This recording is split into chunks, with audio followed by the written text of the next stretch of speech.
1. What were the efforts made by the British to establish trade relations with India? Analyze the steps by which they succeeded. Answer. The British made several efforts to establish trade relations with India. They obtained a royal charter from Queen Elizabeth I in 1600, which granted them exclusive rights to trade with the East.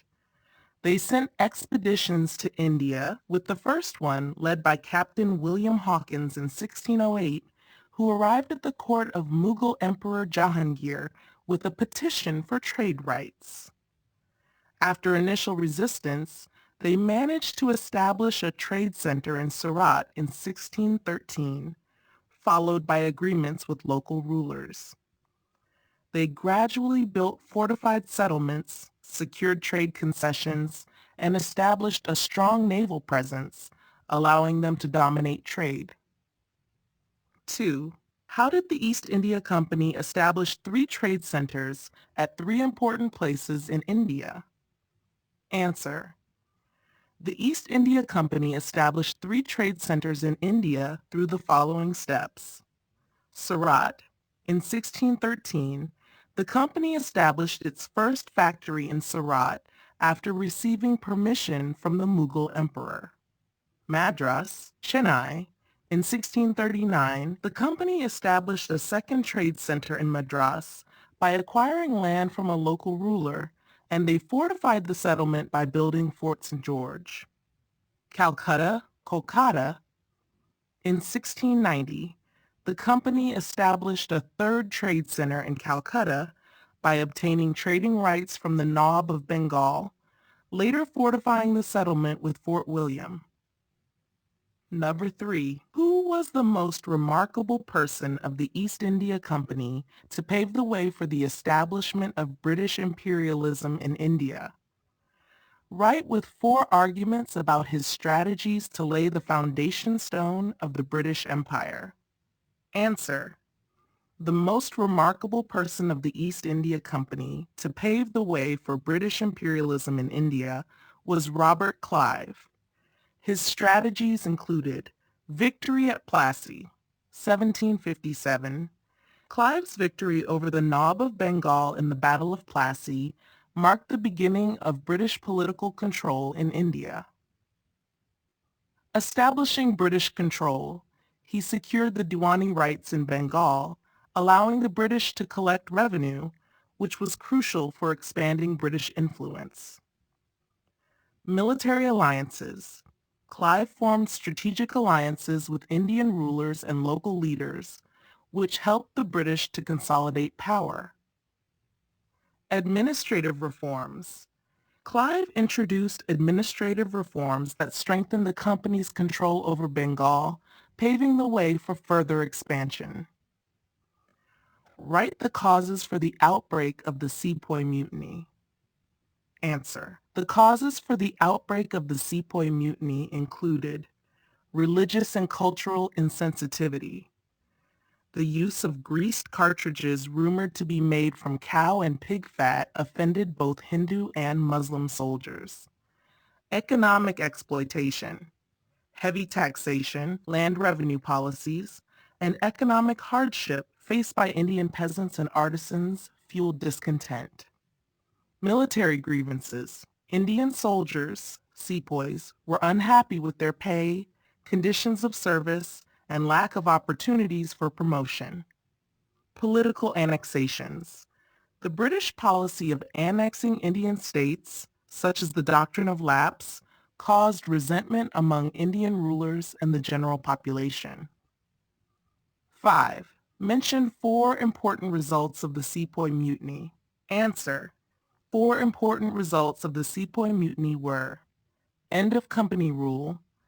The British Crown took direct control of India, ending the rule of the East India Company. Queen Victoria's Proclamation.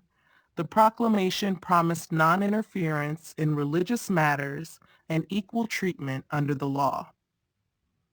Reorganization of the Army. The British reorganized the Indian Army to prevent future mutinies by increasing the number of British soldiers and dividing Indian soldiers along ethnic lines. Increased racial tensions. The mutiny led to increased mistrust and racial tensions between the British and Indians, which influenced subsequent colonial policies. 6. Mention 4 administrative changes brought through the Govt of India Act. Answer: 4 administrative changes brought through the Govt of India Act were: transfer of power. The administration of India was transferred from the East India Company to the British Crown. Establishment of the Viceroy. The position of Governor General was replaced by the Viceroy, who represented the British Crown in India. Introduction of the Indian Civil Service, ICS. The ICS was reorganized to administer the country effectively under direct British control. Centralized administration. The Act centralized administrative power in the hands of the British, reducing the autonomy of Indian rulers. Write about 2 main reforms of Lord Canning. Answer: 2 main reforms of Lord Canning were: introduction of the Indian Councils Act, 1861. This reform allowed Indian representatives to be included in legislative councils, marking the beginning of legislative reforms. Establishment of universities. Lord Canning initiated the establishment of universities in Calcutta, Bombay, and Madras in 1857 to promote higher education in India. 8. Write 2 merits and 2 demerits of the Indian Councils Act. Answer: merits. It allowed limited Indian participation in the legislative process, giving Indians a voice in governance. It marked the beginning of constitutional reforms in British India, laying the groundwork for future political changes. Demerits. The Indian representation was minimal and largely symbolic, with no real power or influence over decisions. The Act maintained British dominance and control over important administrative matters, offering only token reforms. 9. Discuss the changes occurred through the local self-government during the British period. Answer: the introduction of local self-government during the British period brought several changes. Decentralization. Powers were decentralized to local bodies like municipalities and district boards, allowing for limited self-governance. Introduction of elections. Local self-government introduced the concept of elections, enabling some Indians to participate in governance at the local level. Improved civic amenities. Local bodies were responsible for providing basic civic amenities like sanitation, water supply, and education, leading to some improvements in urban areas. Limited autonomy. Despite these changes, local self-government was limited in scope, with real power remaining in the hands of British officials. 10. How were the Indians included in the civil services? Discuss the growth of these services. Answer: Indians were included in the civil services through the following developments. Competitive examinations. The British introduced competitive examinations for the Indian Civil Service, ICS, in 1853, which were initially held in London. This allowed a small number of educated Indians to join the civil services. Reforms and reservations.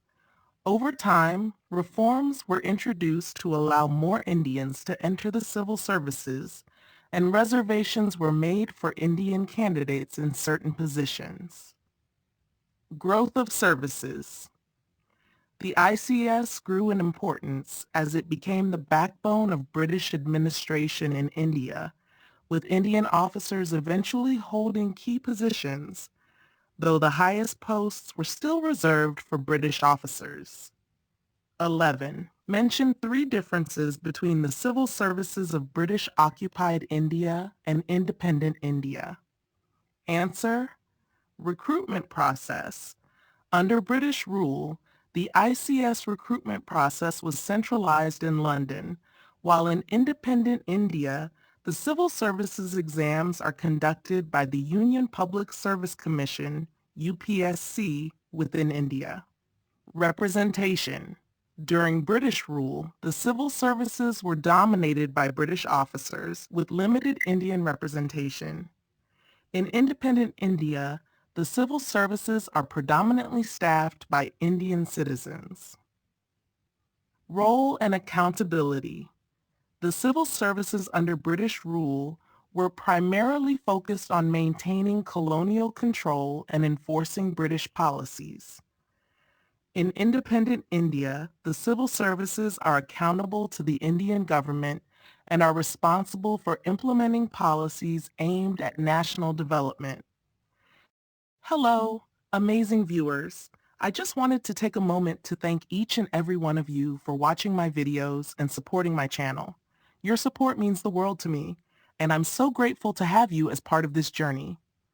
If you enjoyed the content, please don't forget to subscribe to the channel for more exciting videos, like this video if it brought value to you, and share it with your friends and family who might enjoy it too.